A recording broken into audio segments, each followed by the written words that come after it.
Hi. Thank you for judging me. Okay, best friend. You know, Mykie, I just want to wish you nothing but happiness. Why are you here? I must ask you a question. I just want to say, friend, you're awesome. All right, I love you. This is really difficult, and I realize that this is not like any of the video that you guys are used to here. I certainly didn't think I'd ever be making something like this, and I know that that's what everyone says, but I know that we have built this family as a place where we can be very open, very honest, have difficult conversations, but lately I've felt like I can no longer be authentic with you guys if I don't get this out. It's just been weighing so heavily on me. Like, I've literally been hardly uploading because I've just been feeling so stuck with this, so I need to share this. Okay, I am going to tell you guys why I am no longer friends with Mykie, who you may know of as Glam&Gore, and why I no longer follow her and why I can't support her. Just so you know, this deals with racism, with prejudice against the LGBTQ+ community, gaslighting, narcissism, and using people like James Charles and Jeffree Star and Gabby. I'm going to break this down into 3 parts. So the first part will cover when we met and early problematic behavior. The second part, which gets much worse, will cover what I witnessed of her trashing and using James Charles and Jeffree Star, microaggressions towards the LGBTQ+ community, and racist behavior. And the third part, which disturbs me the most, will bring us to the moment that pushed me over the edge, which is the reason why I'm making this video. Now, this is very scary. It's very scary. I realize that she has a lot of power. Like, she has way bigger platforms across all social media than I do, and she has very powerful friends and a support system, and really here, it's just me. It's just me here, and that scares me. So I'm going to show you guys text messages, like receipts, whatever you want to call them, even if it makes me look bad. But given the movement now, I realize that I have a responsibility to speak up so that hopefully anyone like me, like minorities, who might feel afraid, don't have to hide who they are and how they feel. Now, I do want to make it clear that this is my truth. This is based on my experiences. I'm just calling for accountability on things that are harmful to our communities. Now, there's a lot to unpack, so I'm sorry if I'm talking really fast. I might get a little heated. I have literally filmed this so many times. I know a lot of people say that in these situations, and now I really understand it because I did not think that I was going to be one of these people, but here I am. If I'm being real, like, this shit is f***ed up. Now, I am going to talk often about racism and the microaggressions that attack and manipulate and take away our voice, meaning the Black community, people of color, and just minorities in general. To give you guys examples of what microaggressions are, there's this really great illustration of this iceberg, where at the top you see the obvious, like hate crimes, the N-word, blackface, but it's the stuff underneath the surface that actually make up most of systemic racism, and these are things like weaponizing white privilege, cultural appropriation, tone policing, the virtuous victim, saying things like, but what about me? And this stuff often goes unchecked, which is why racism is so alive and well. There were so many incidences of this type of behavior with her over the years, and it's just not right. So we were friends for a few years, and we supported each other personally and professionally as YouTubers. I appeared on 5 videos on her channel because she asked, and she appeared on 5 videos on mine. What do you call a lonely cheese? Provolone. What's Beethoven's favorite fruit? And she had me in a video on her channel telling a bit about what happened to me on YouTube, which gave me a launchpad for starting over here, which I was very thankful for. I mean, I literally created entire films devoted to saying thank you to her. As like this crazy, just fun way to say thank you to Mykie and all the zombies for helping me jumpstart my channel. He's getting a little sappy. Well, but I just really want to say how thankful I am, you know? I'm pretty sure she gets it. Now, I'll be real, and you guys know that I make vlogs, and I sometimes create videos involving people in my life. And I once made a prank video surprising her. Okay, best friend. Get not. I can't. And at the time she said she loved it, but later she said she was upset that I made a video centered around surprise filming her and her dog when I was house sitting for her, or that I planned a story around her reacting to some photos on camera. But I can understand how vlogging or surprises can be bothersome to some people, and so I apologized. And I actually told her that I would never ask her if she wanted to be on my channel again, because I would never want her or anyone feeling pressured to be on my channel or like used in the slightest. That's just not my intention. Alright, I love you. Bye. Now, as our friendship went on, I started to see her push microaggressions on people, and you'd often feel like you have to like tiptoe or walk on eggshells with whatever you say or do around her. She'd also asked me to lie about things that she was doing and to cover for her. It was usually to this one guy in particular that she was dating, and I just kind of started hanging out less and less so that I wouldn't be put in those situations because the lying was just shady. Another thing that bothered me was how much shit she was saying about other YouTubers behind their backs, mainly James Charles and Jeffree Star and Gabby Hanna, while publicly fronting like she was their friend and using them for clout and getting on their channels. Like, she would trash James so often in text and in person that sometimes it pulled me into the toxicity, where there were a couple of times that I called out where I thought he may have copied someone. So you know what, James, I'm sorry. I didn't need to do that. So I'm going to be sharing a bunch of text messages that she sent about James Charles and Jeffree Star throughout this video, but I think it's important to first get some context with the early problematic behavior, because seeing the ongoing history of this is important, and I wish I was exaggerating, but like, I could take this all the way back to the first time that we met, which was on this travel brand trip. And if you guys want to see how like the layers of systemic racism has played a part in the beauty community, I had asked the brand if I could bring a friend with me, even if I paid for the flight, and they told me no, that I couldn't have any guests. So imagine my surprise when I arrive and I see several white influencers, Mykie being one of them, who had their boyfriends, their husbands, their friends there, but I was not allowed to have a single guest.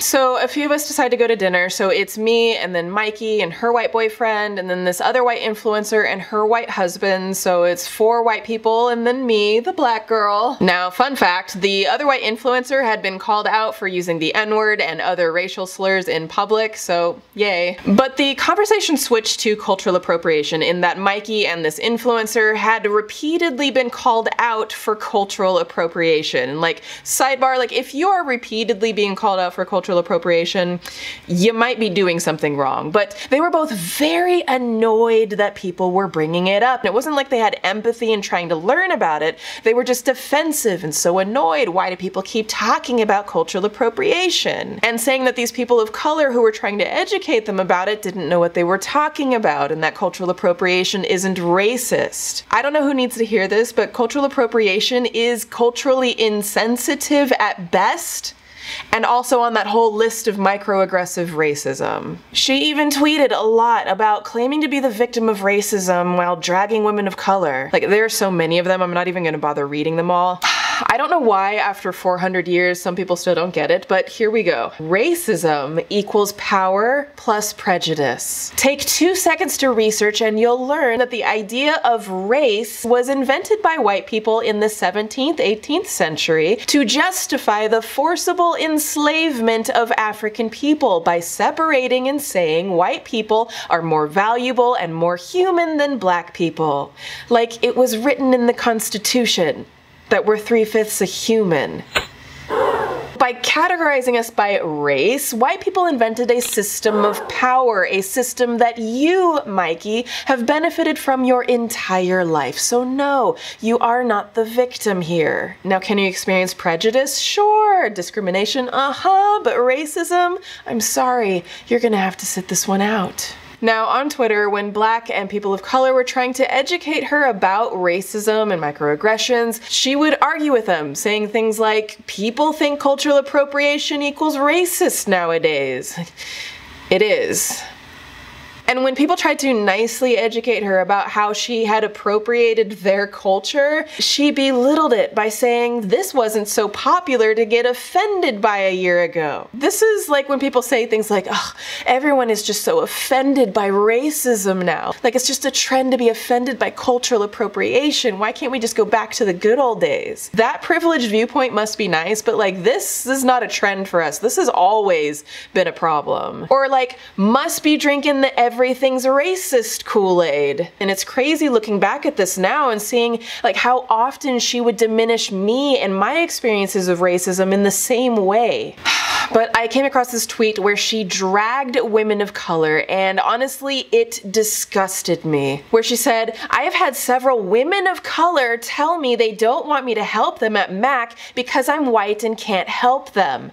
You're saying whites can't experience it, I'm saying I have.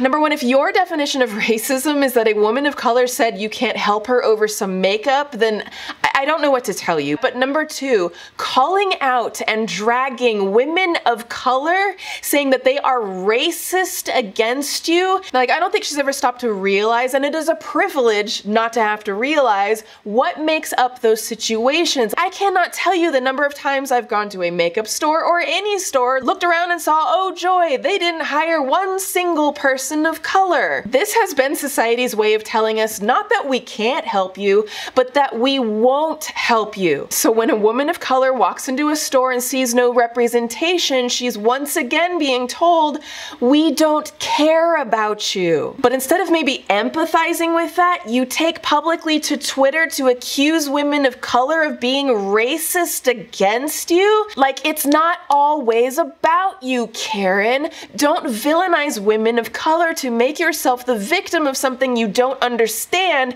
and benefit from. And like, I'm not arguing if she's ever felt discrimination. Like, we all have. But this isn't like being picked last on the makeup team. Like, you don't have to think about your color every single day of your life like we do. Like, I want to ask her, like, have you ever been told to bleach your N-word skin or dye because you're just trying to be white but you'll never measure up?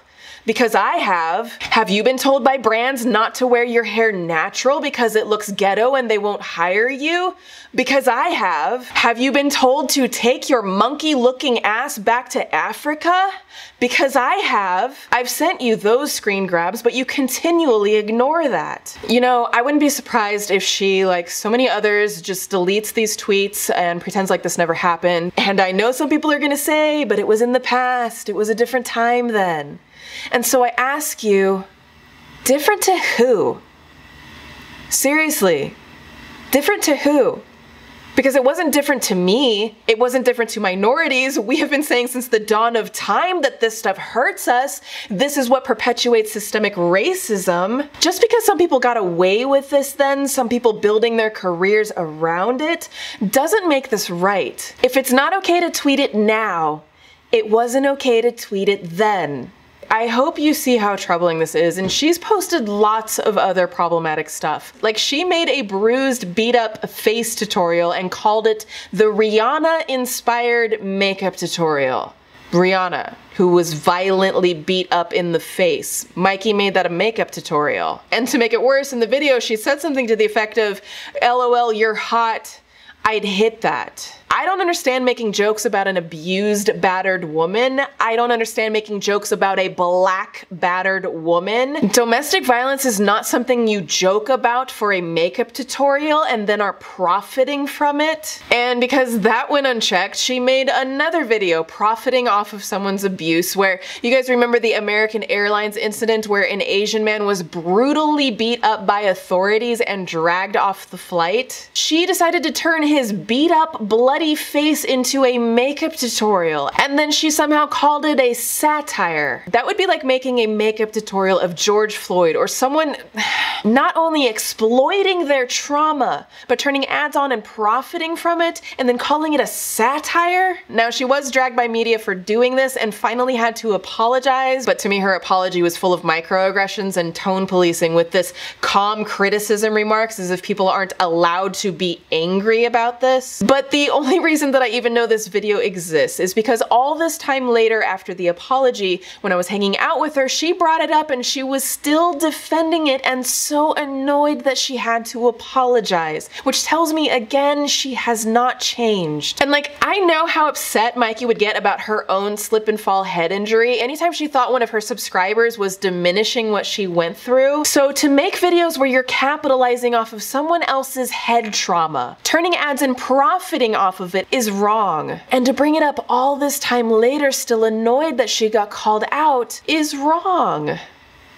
Now, this clearly has been a pattern with her for years, like even before I met her, where she plays the victim and hurts minorities. Later, after we became friends, she did the same to me and to the LGBTQ+ community many times when I came to her depressed over how I was treated as a black woman, and her response just made it all the more devastating. And I can see that I was just so gaslit in these conversations, and that's what makes these microaggressions so dangerous to our communities. So So just to give you guys a little bit of context, I was reaching out to her in a lot of pain. I had relapsed into some major depression. This was about 3 months or so after I had started my new channel, and I was working insane amounts of hours. So I was coming to her feeling very broken, and this is what I said. Sorry, hardcore lapsed back into my shitty depression yesterday and took some stuff that knocked me out. Most of my life has been spent convinced of how shitty and worthless I am. Last 2 years summed up, crying or throwing up on a floor somewhere. Yesterday triggered, realized how monstrously unimproved I am. Now she did say some supportive, encouraging things, which I really appreciated, but the conversation went on and I started to open up again about my color as I had tried to do in previous conversations. I said, I don't know how to explain it in words. I guess to some sort of extent it's being on the level of your successful peers, which I, for whatever reason, am not, but that's just part of it. And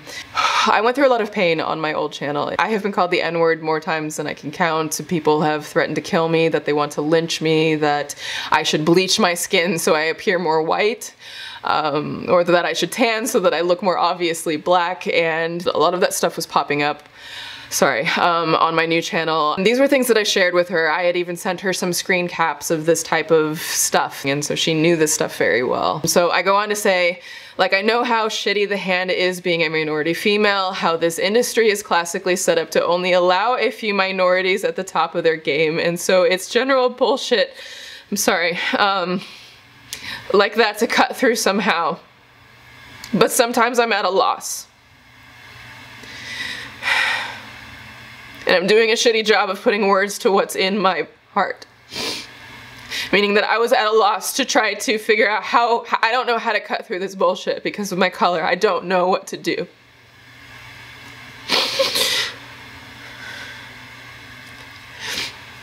I said, I don't know, man. I'm sorry. I'm not trying to be emotional about this. I don't want it to be about that. I didn't want yet another thing that I do, yet another channel to somehow be about my color and have that held against me. Okay, I'm gonna take a pause and then I'm sorry. I don't want to get emotional, but this stuff is real. It's beyond YouTube. This stuff affects us in every day of our lives simply for the color of our skin. So knowing all of that and knowing the depressed state that I was in, she completely flips it on me and she says this. It's tough because from my perspective, I feel like you won't get handed shit right now on YouTube specifically unless you're a minority in some sense of the word, be it anything but white or part of the LGBT community. She literally, in essence, just told me that white people have it harder than minorities and the LGBTQ+ community, and that our successes are handouts of all things. Like, imagine a man telling a woman that she's likely only successful in business because it was handed to her, while knowing she's getting paid less and getting discriminated against because she's a woman.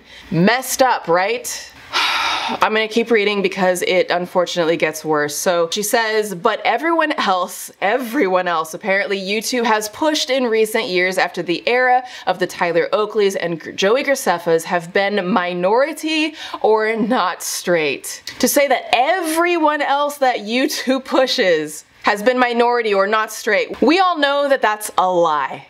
It's a lie. That's just, there is nothing true about that statement. I'm just saying, to be honest, it's tough for me to weigh in with practical advice there because from my own perspective, I feel the same thing from the opposite side. This is what gaslighting looks like. I don't know how tone deaf, how blind, how entitled someone has to be when a minority comes to them and says, this is so much harder for us, because that is fact. That is the reality that we live in.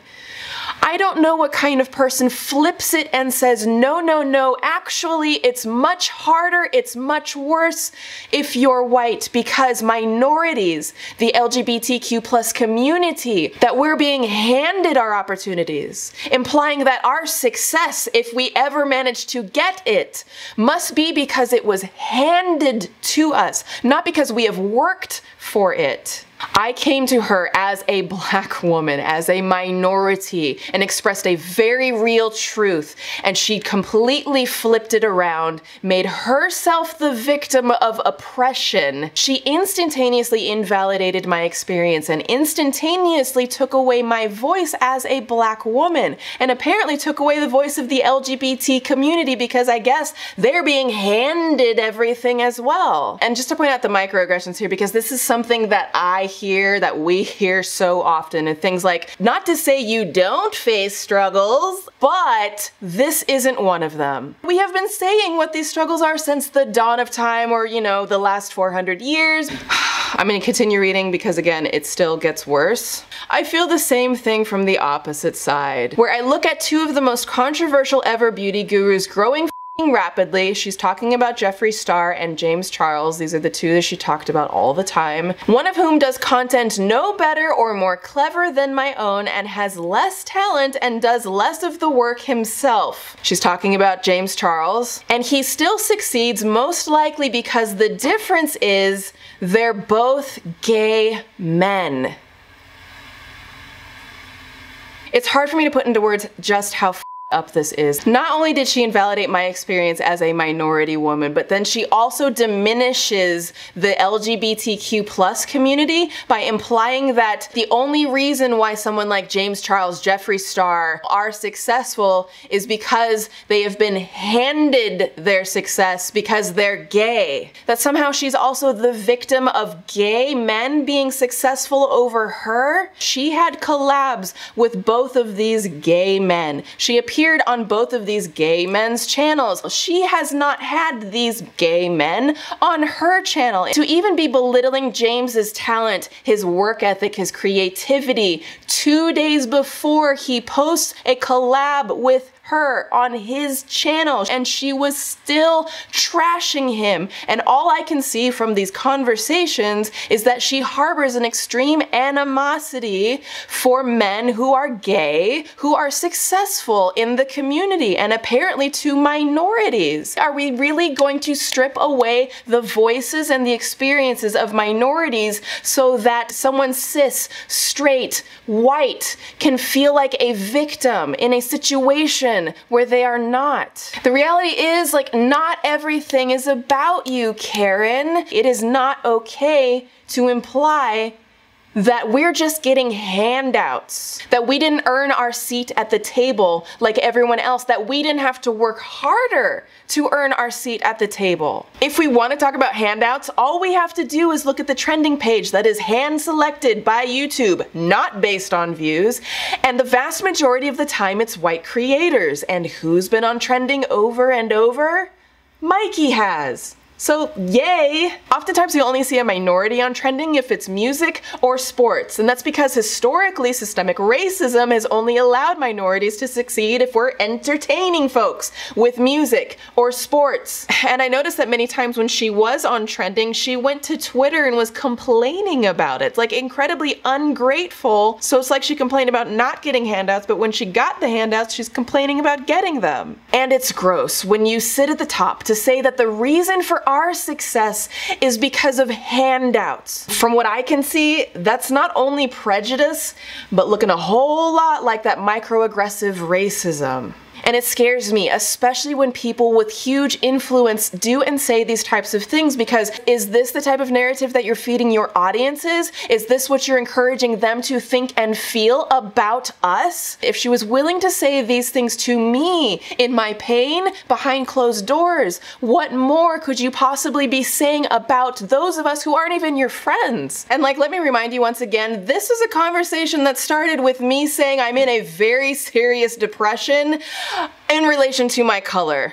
So in that state of mind, I tried to push back a little bit and I said, I kind of wish, but the overwhelming majority of successful and largely pushed creators still are white. Still what's predominant on all media, authority, casting, and what's celebrated as beauty. Let's not forget the standard of beauty that has been set up in our society is what? It is white, blue eye, blonde hair. It is literally everything that Mykie is. is. That's a great privilege, it must be fun, but that ain't me. And like, don't even get me started on that. Women who have a darker tone than I do have it even worse, if you can imagine what that must feel like. And after saying all of that, she responds with this.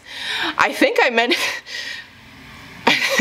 I'm sorry, she did mention this to me several times in the past. She says, I think I mentioned this, but Peter has heard from several actor friends of his that they're being turned down repeatedly for roles because they're essentially too white. That Hollywood is mostly only looking for ethnically ambiguous now. I'm sorry, it's hard for me to get through this because this is just, wow. She repeatedly liked to feed me this lie that Hollywood is apparently only hiring minorities and that white people can't get jobs in Hollywood. I don't know if she's saying we're taking their jobs. So I decided, since this was brought up in so many conversations, that it was time to have a read. So I'm gonna go ahead and look up the Hollywood Diversity Report.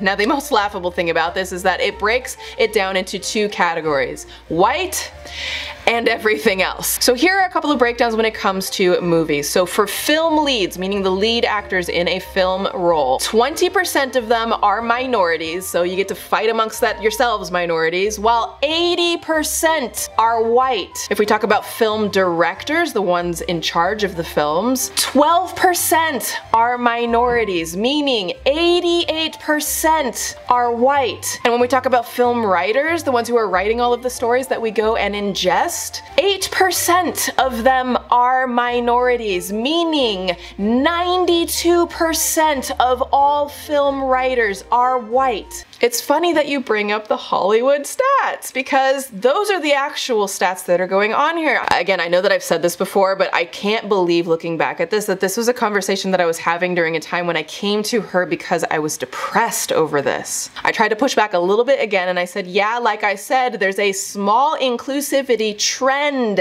but it's nowhere near balanced. And she pushes again at me and says, but my point is, it looks to me like the opportunities are here now more than ever for someone mixed. Which I guess now we're bringing in the mix. When people say things like, oh, but from my perspective, to me, then there are so many more opportunities for you now, then let me ask you this. Would you willingly become black? Are you willing to be treated the way black people, the way minorities are treated? Would you like to be treated the way a gay man is treated? I'm gonna guess the answer is no, and you know why. So when I saw that she wasn't gonna stop microaggressively pushing against the truth about, you know, racism and prejudice, I did what minorities are taught, and that's to diffuse the situation. And once I did, she did as expected with gaslighting and said some really nice things and quoted Martin Luther King Jr. out of context to make it look like she's still on my side, even though she's trying to make herself the victim of our oppression. And like, that's how gaslighting works. Like, they start like they're on your side, and then flip it to distort your reality, and then finish like they're still on your side. The best analogy that I can give, although extreme, is that of the abusive boyfriend, where he starts off really nice, flowers and candy, but then he flips it on you, he abuses you. But then suddenly he's nice to you again with flowers and I'm sorry, you made me do this, but I'm sorry. And so you don't know what to believe anymore. Maybe this was my fault. Maybe I was wrong. It's like her privilege is a knife and she's unaware of it because it is a privilege to have privilege that you can then act oblivious to it. But she's walking around and flinging this knife, half paying attention, while all of us minorities are like ducking and dodging so that we don't get sliced up by her carelessness. You can't end by saying we're all the same, Martin Luther King, when you just got through saying that we're getting handouts and taking your jobs. These microaggressions are the foundation of systemic racism. Like, imagine a white girl gaslighting a black girl about racism. And this wasn't an isolated incident, and while a lot of these conversations happened in person, like here was another early warning sign that happened before that last one where I said, I don't know what it is, but lately I've been feeling so damn aware of my color, of just how opposite the blonde hair, blue eye, white girl standard of beauty I am, making me feel second rate. And I got the same exact pattern where she makes it about her as if she's the one suffering because of racism. And she says, if it makes you feel better, I actually feel the opposite / same because I'm so generic white girl and people seem to be really interested in anything but that the past few years. Like you do realize that when you tell a black or a person of color that you feel the exact opposite / same as them, you're negating and invalidating the truth about racism. Like you can't have it both ways. But I have to defend and I say, I guess I've just been far more acutely aware of how I'm often treated different when in a group of fair-toned people. Like people still default to, I'ma talk hood around this chick because that must be what she likes. And she pushes again by saying, my point is mainly that we kinda just see what makes us feel inadequate. My color does not make me feel inadequate. Everyone else treats us like we're inadequate because of our color. And yet again, she brings up Hollywood, saying that white actors can't get jobs because apparently we're taking all of the jobs. But again, she finished by saying some really nice things. She left me feeling confused if my feelings about racism were even real, which is crazy. Like we know this is the truth. But when I realized that it happened here, and then it happened again and again, and it got worse and worse, I realized that this is a pattern. If you want an example of how insidious this mindset is and can covertly creep into what they do publicly, there were so many times she got mad thinking that James Charles or another creator maybe sorta copied her video ideas without giving her credit. But what about the time when she did the exact same video as a black gay beauty boy who's literally the embodiment of everything she belittles with these handout comments and refused to give him credit even when she was called out for it? I'm talking about when Kenneth Senegal uploaded doing our makeup on a treadmill. He was the only creator to have done this, and 1 month later she posts the exact same video without crediting him. Now some people noticed, so he asked very nicely on Twitter, like, what's up? And she replies with passive-aggressive shade by saying, baby, you don't follow me. Like, why would he follow someone who copied him? But if you did, you'd realize I'm the first to give credit where credit is due. I mean, the irony of shading him when, from what he can tell, you don't credit people. So he replies, yeah, I don't follow you. Your work is sickening though, so he gives her compliments. Just a huge coincidence. Usually people do their research, keep shining, and he drops it. Her reply was shitty enough, but she dragged me into it out of nowhere by sending me a screenshot and saying, who is this dude and why is he so rude? So I said, he's a beauty boy, he's always been really nice, it looks like he felt burned by you but then pulled back. And she argued with me by saying, I don't think he pulled back at all. His response is riddled with shade, like he's still mad. She was in the wrong here. She did his idea, intentional or not, and let me point this out, that still to this day, even when it was brought to her attention, she still has not gone back and credited him, and I wonder, why is that? Oh wait, is it because he's black and gay and gets all the handouts so he doesn't deserve success in the beauty community? Is that why? And then she says that she usually researches to know if she needs to credit, but that she didn't for this one? Like, did you not feel like doing a little work to see that he's the only one who did this video? Or did you see that he's a smaller black gay beauty boy and think no one would notice? But what really pushed the microaggressions over the edge was that she came to me, her one black friend, and pitted me against another black creator when I have made it so clear that we have it so much harder. Imagine this black gay beauty boy with 300,000 subscribers at the time, seeing this cis, straight, white creator with 3 million doing his idea without crediting him, and then shading him on Twitter. He's probably gonna feel some type of way about it because people steal from us all the time. So do not pit me against another Black creator when you're trying to make yourself the victim of a situation that you created. This is an example of weaponizing privilege, doing it publicly on Twitter to get her followers to back her, doing it privately to me and Kenneth, and putting me in a shitty position between defending a Black creator and being a friend to her. You know what? Screw that. Subscribe to Kenneth.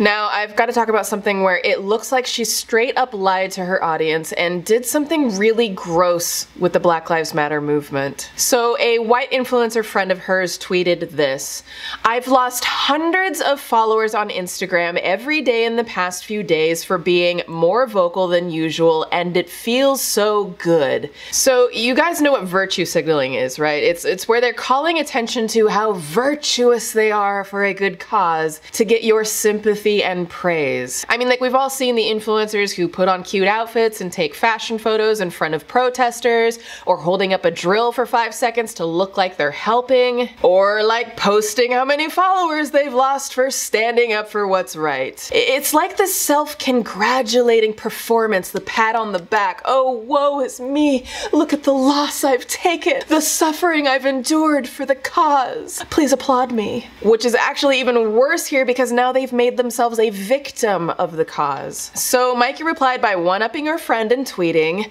"I wear my now over 10,000 like a badge of honor."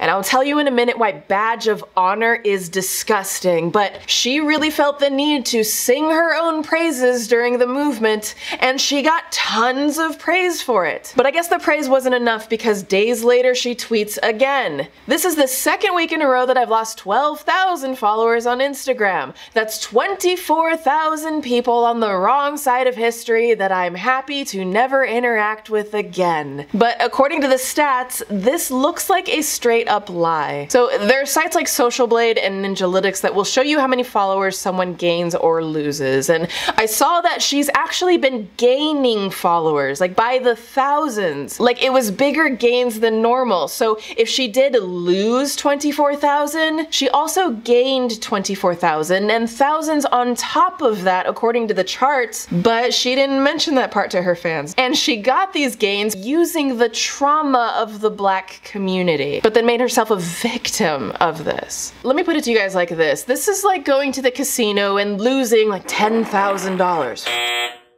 But you also win $30,000. So you're leaving the casino $20,000 richer, but you only post to your fans that I lost $10,000 so that you could play the victim. But like, it's a lie. It's a manipulation, and so it leaves me asking the question, like, why are you going out of your way to leave out this information unless it's to make your audience think that you're a victim, that you've taken a major loss for the cause and for the Black community? Are you posting about our movement, our trauma for the right reasons, or are you posting about it because you looked at your numbers and you realized you're actually gaining more than before? And what hurts us the most is that she referred to this loss about posting about our trauma as her badge of honor. Influencers, what we are going through in the Black community, our experiences, our suffering, our oppression, our trauma is not your badge of honor. You do not get to call our pain, this real suffering that we have been fighting our entire lives, your badge of honor. You do not get to pat yourself on the back for the bullshit that we get beaten for, and then pretend like you took a major loss for us all, when in reality you gained off our backs. While you're feeding your virtue signaling performative activism white savior complex and using the Black community to do it, there is actual suffering happening with Black and people of color. But you know what? Congratulations on your badge of honor. This is one of her most liked tweets, like ever, and that's what makes this so dangerous, the manipulation of fans, because when people virtue signal like this and they get so much more praise for it, it makes them want to do it more. And you want to know how they know this is wrong? So in that first tweet, someone called it out and said, "Hundreds, LOL, calm down, check Social Blade," meaning they saw on Social Blade that they were actually gaining way more. And they responded by saying, "Yes, hundreds, I don't know why I would lie, LOL." I know why. And they put a screenshot of their analytics. Now on Instagram, it will show you three things: how many total new followers, and then it'll break that down with how many unfollowed you and how many followed you. But on their screenshot they posted, they cropped out the total followers and literally photoshopped a black bar across the number of gained followers. Like, I wish I was making this up. They didn't want people to see how many they actually gained for posting about the movement. I don't understand why influencers go to such great lengths to manipulate their audience into thinking that they are a victim when they are not. Influencers really need to stop doing this shit. Another really hurtful exchange that I had with her was on the day that I released my film Unspoken. That was about my immense struggles with suicidal ideation and depression and anxiety, and I was in a really dark place that day, but I told her that I would send her a link, and I did, and she said some really nice things about the film, which I thanked her for, and we talked a little bit about mental health stuff, which I'm going to block that out of the text that I show. But inevitably, she once again turned it onto that same YouTube stuff about trashing James Charles and Jeffree Star and who's more powerful, and low-key also belittled me as a creator. And while I responded and was a listening, supportive friend, like, you can probably imagine that on the day that I release my film, sharing for the first time about suicide and depression, things that are just much bigger, I didn't want to hear about some beauty guru drama thirst for power. I didn't want yet another thing to be about her. But that's what happened again, and here's what she said in reference to James Charles and Jeffree. "People who are on top in the community thrive doing far less work with far less integrity," basically dragging their work ethic by saying that they do far less work, so she should be the one on top, and that pisses her off. And she goes on to say, "Why do people far less hardworking than me have 10 million plus subscribers and all the power that comes with it?" And it was just the same conversation of trashing these people over and over and over again, and I was just so tired of this narrative, because the thing is, she had collabed with Jeffree Star on his channel and reaped all of the benefits of using him on his channel. So I have been a fan of her work for a long time. And Jeffree had never appeared on her channel. Now, I don't know if there was a scheduling issue there, but I do know in private that she told me that she could and would never have Jeffree on her channel because he's too controversial. So it was an honor. Thank you so much for coming on here. But you had no problem using him for his audience. If you guys are not already, subscribe to Mykie's channel. And I think she got like 80,000 new subscribers from that. But you're still trashing him behind the scenes. And the thing that I didn't know was that this was 2 days before her first collab with James Charles came out.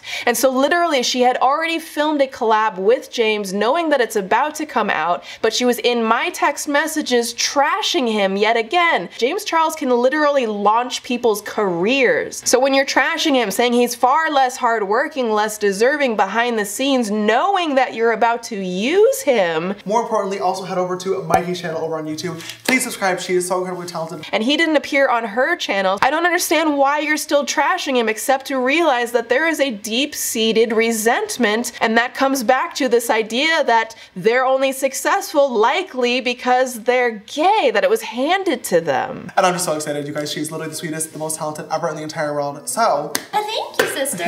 If you're genuinely friends with someone, if you're genuinely supportive of them privately and publicly, then it's not using, it's just friends doing a collab. But if you are trashing somebody behind the scenes 2 days before your collab comes out, and then you do another collab with them later on, and they still aren't on your channel, and you're still trashing them, then you're using them. thank you so much again, Mykie, for coming on my channel. You are very literally welcome. the absolute best.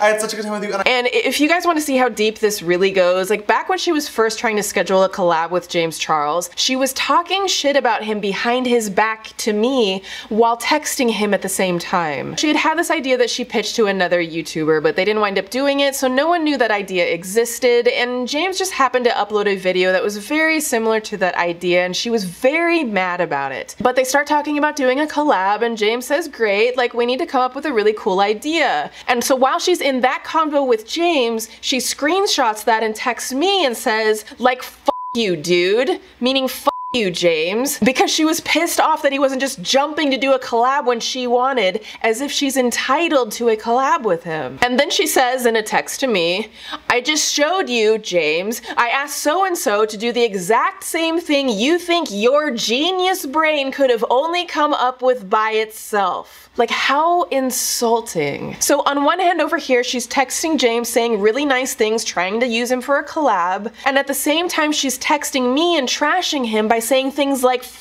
you, dude. I have a feeling if James knew you were talking about him behind his back like this, that he probably wouldn't collab with you.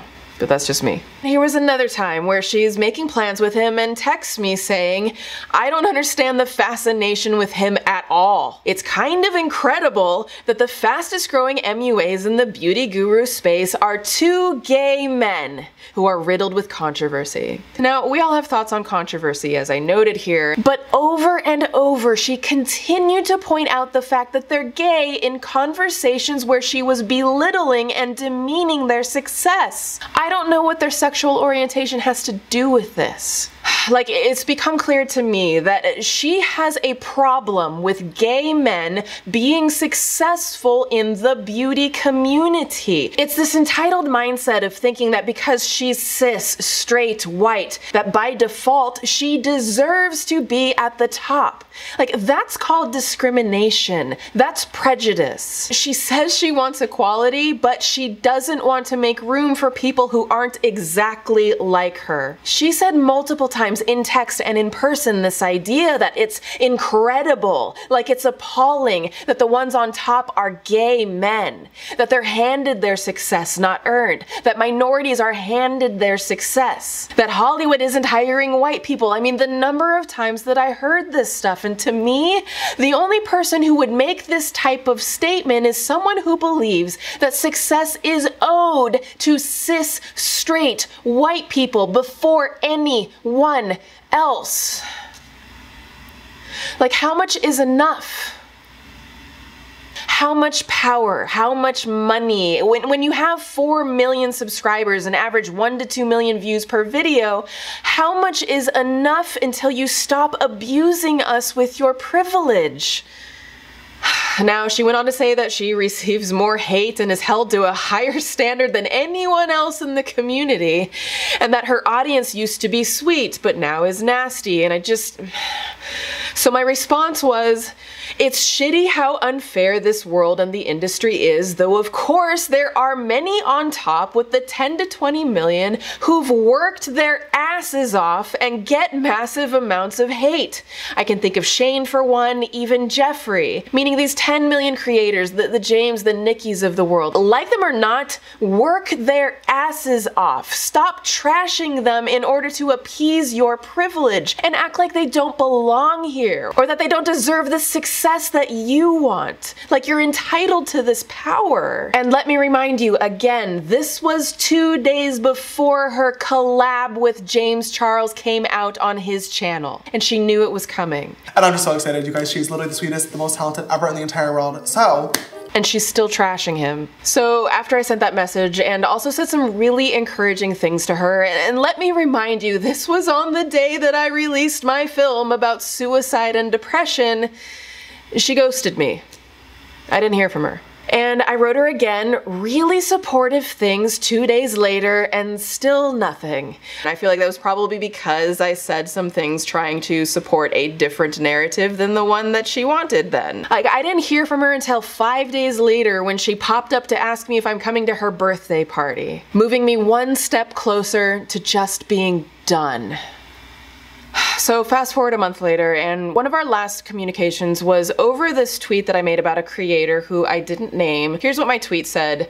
That moment when you realize someone you thought was a good friend considers herself more valuable, worthwhile a person because she has a higher sub count than you. Now, a couple of people had responded to the tweet wondering if maybe it was about her. So I get a long text from her, and from what I could tell, it was just that same gaslighting format again. She starts on my side saying, hope everything's okay, but then it shifts and she says, sorry that the overlap in our audience has some speculating, but it makes me uncomfortable you haven't publicly denounced the speculation, so it just allows people to continue to think maybe it's about me. So I realized that this was just a damage control thing that she's doing here. I don't think she actually cares about what I may be going through. But then she pushes it further by trying to confuse me. Here's where the gaslighting starts.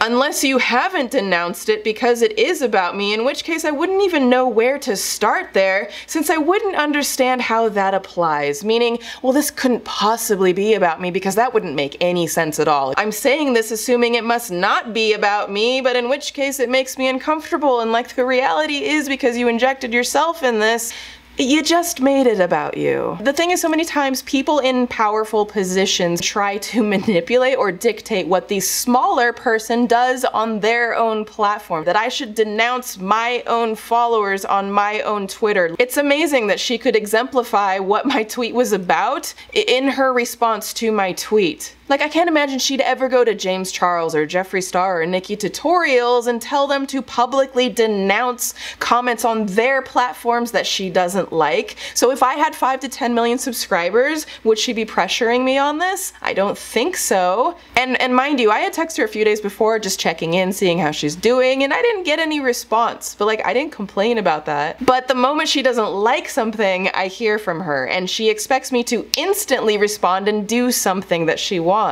That just played off this ongoing narrative where she had made it clear on several occasions that my time apparently wasn't as valuable as hers. And I've tried to talk to her in the past about how much she confuses me, but she wouldn't listen. So I took a pause and I didn't reply for a few days, and when I did, I got no response. I reached out a month later saying, you know, hey, been a lot going on, how are you? No response. I texted a few days later to congratulate her on her relationship and genuinely trying to say I'm happy for you, and I got no response. I reached out one more time a couple months ago.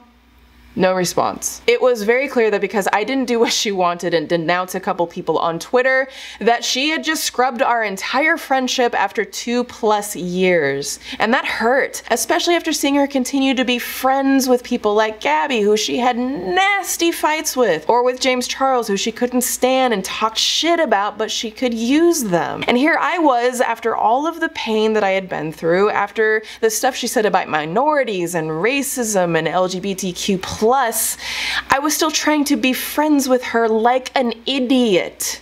And I got radio silence. And so I had had it. Another thing that just kind of pushed me over the edge was this text message that I received on the day that I released my film Worthy, which I put out just a short while ago. Now, that was a really personal film about mine and my family's experience with racism, and it was something that I wanted to contribute to the Black community to hopefully uplift people. And there was a section in there where I referred to an experience that I had with a white influencer.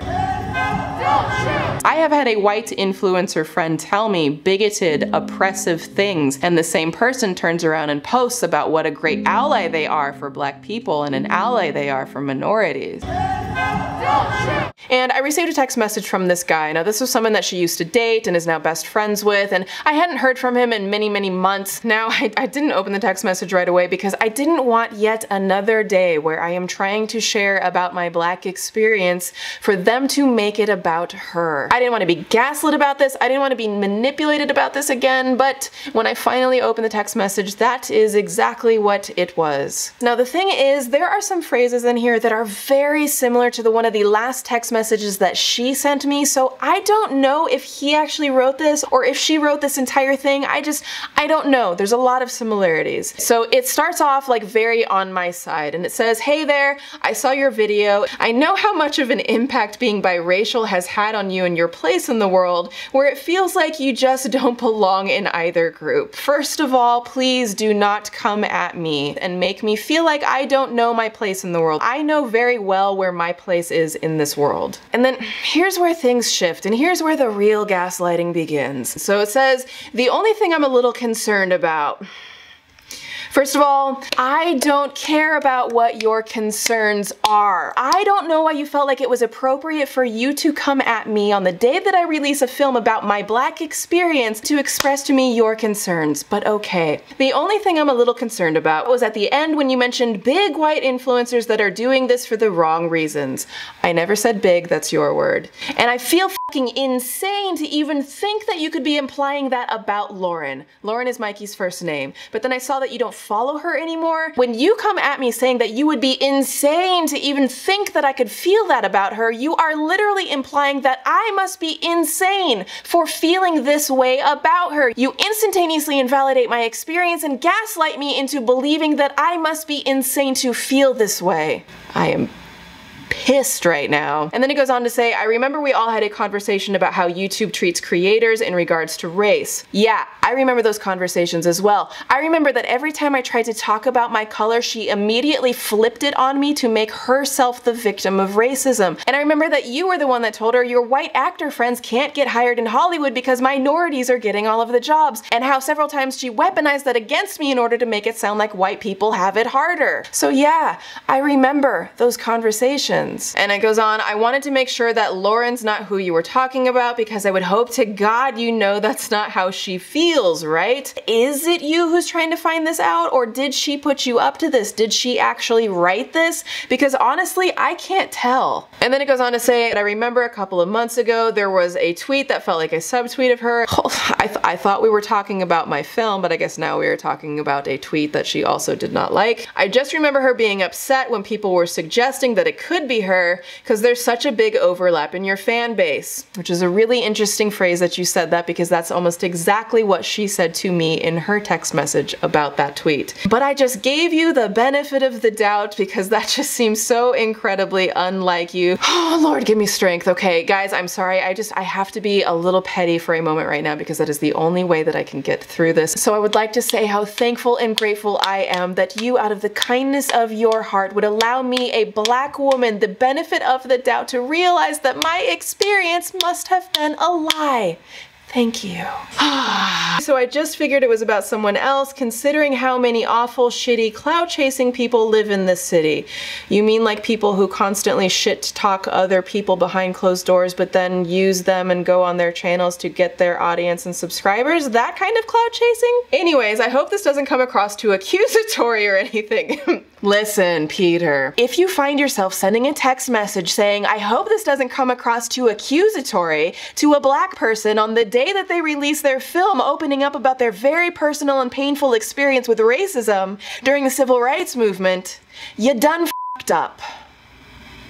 If you are talking about her, then I'm not sure what to think because I know that's not the case.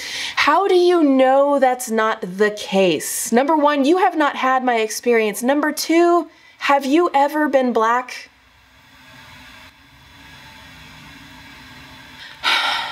I don't know why you felt the need or that it was appropriate to come at me, a Black woman, on the day that I release a film about the Black experience during the biggest civil rights movement known to mankind. I don't know why you or both of you felt the need to gaslight me again about my experience. This is not okay. And you know, Peter, if this was from you, like, I was always on your side. There were so many times when I took tons of heat because I declined hanging out with her because I knew she was hanging out with some new person and that she was going to ask me to lie to you about it. You may have decided to turn a blind eye to her public and private behavior, but that's on you. When we are in such a huge civil rights movement and I don't hear from either of you, I never heard from Mykie once during all of this, not even during the pandemic. So why is it that I am suddenly hearing from you, but only after you've seen that I have publicly alluded to the fact that I have had an experience with a white influencer? influencer. It's quite telling that the only influencer that reached out to me about this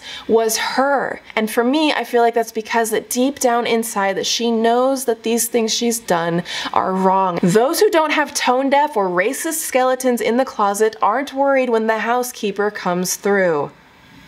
So this brings us to the last incident where I had had enough. It was the day that I had tweeted for the first time about being sexually assaulted by Ron Jeremy, and it had been 7 months since I had heard from her after her ignoring all of my messages, meaning the world had shut down because of the virus, the civil rights movement was happening, and I hadn't heard from her. Unless, of course, you count the messages where I was gaslit about my film about being black during the civil rights movement. Now, I do want to point out at the end of the thread where I was opening up about my assault, I spoke to the movement and I said, I'm tired of the continual excuses being made for people who use, abuse, manipulate, exploit, and harm other people. Be it sexual assault, abuse, racism, or any form of oppression, I'm done living in the shadows, hiding my voice for the sake of not conflicting with others' reputations. It's their shame, not mine. And so when I tweeted that, I suddenly hear from her after 7 months. And she starts off by saying, I saw your tweet about Ron Jeremy, and then says, I hope you've been doing as okay as one could be with everything going on, like not acknowledging the civil rights movement and, you know, being black, but okay, that's cool. Now, I didn't respond to this because I don't need you suddenly sliding in my messages to talk about my sexual assault as if I'm supposed to believe that you care. The only reason that I got a message was because of what I said at the end of those tweets, that I'm not gonna hide my voice anymore about this stuff. I think she was just scared that I might start talking about what happened with her over racism, manipulation, abuse. And also because I never replied to Peter's messages about my film and calling out a white influencer. But since I didn't reply and some time went by, she texts me again, saying, maybe this is a dumb question, but are you okay with people sharing your story? I'd like to retweet to share it if it would help more people to see it. In any case, I'm here if you need to talk. I'm always here to listen. I'm gonna say this to Mykie. Do you really think, after 7 months of completely ignoring me, that it was appropriate to think that I would trust you to confide in about my sexual assault? Do you really think you could ignore your one black friend during the pandemic, during the biggest civil rights movement known to mankind, only to suddenly pop up manipulating me and try to bribe me with a repost to your big audience because you're scared of what I said in my tweet? Let me read that tweet again. I'm done living in the shadows, hiding my voice for the sake of not conflicting with others' reputations.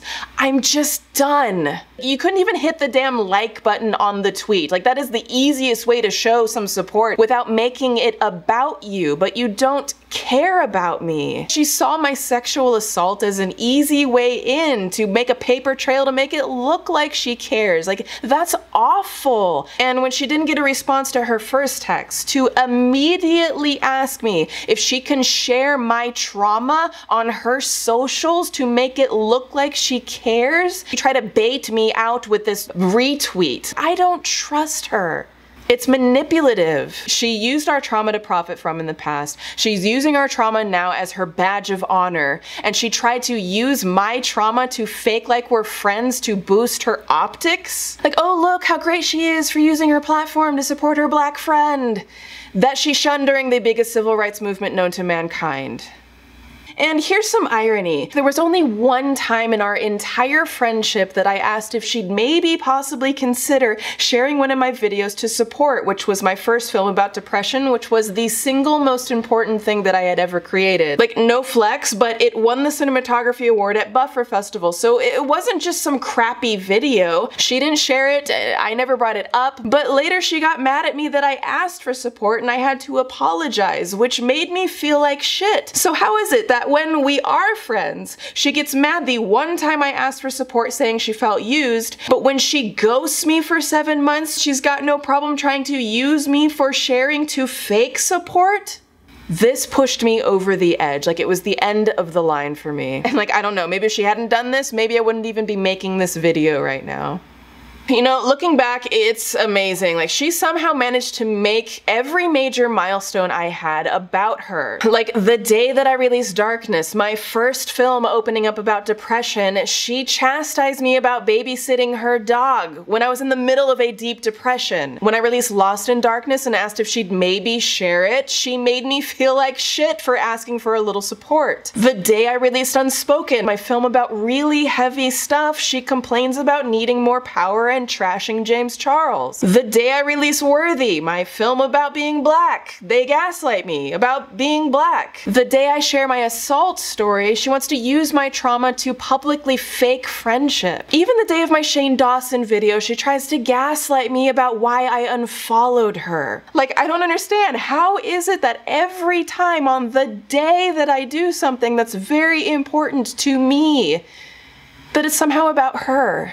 I'm trying to excel beyond the bullshit and do things to help people in bigger ways, and every time I do, it's like she goes out of her way to cut me down and make herself a victim during my successes. But I guess my success was just handed to me in her eyes.